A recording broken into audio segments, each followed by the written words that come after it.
Ikaw ba ay isang nanay na tulad ko na mabilis uminit ang ulo dahil madalas nai-stress kang pagsabayin ng trabaho mo at ang mga gawain na kailangan mong gampanan bilang ina at asawa?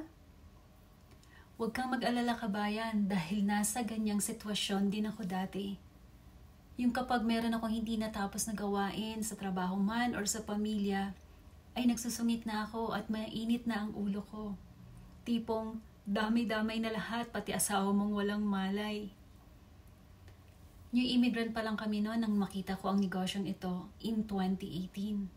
From Quezon City po kami at nandito na nakatira sa Alberta, Canada. Bilang nanay sa 3 kong anak na mga teenagers that time at bagong salta kami dito, gusto kong gawin lahat ng tungkulin ko bilang nanay. Lalo na ang to make time for those lost moments namin bilang pamilya dahil 6 years din namin hindi nakasama ang tatay nila. Kaya laking pasasalamat ko sa negosyong ito dahil after 16 months kong gawin ito ay nakapag-resign na ako sa trabaho ko dahil mas malaki na ang kinikita ko dito kaysa sa sweldo ko. Kaya nag-focus na lang ako na palaguin itong negosyo dahil nakita ko ang potential nito sa maikling panahon. Wala rin akong experience noon sa ganitong klaseng online business at hindi rin ako magaling sa computer. Pero nang mapanood ko ang free web class at nalaman ko na hindi ko kailangan magbenta, kasi sino ba namang gustong istorbohin mo ang family and friends mo para lang kumita ka?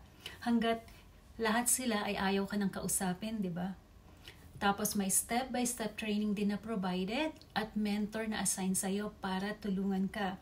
Kaya hindi ako nagdalawang isip na mag-join.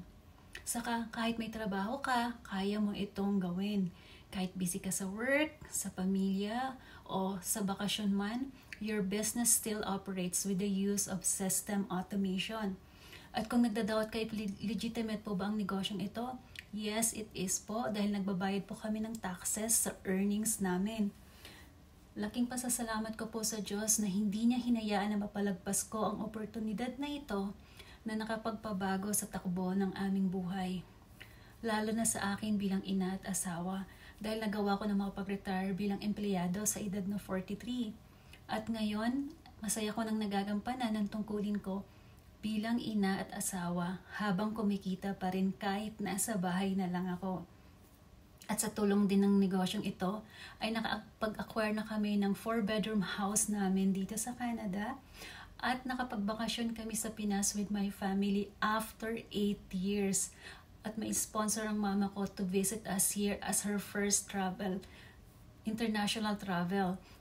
Hindi mo napapanood ang negosyong ito kabayan if you're not looking for something to change in your life at this point.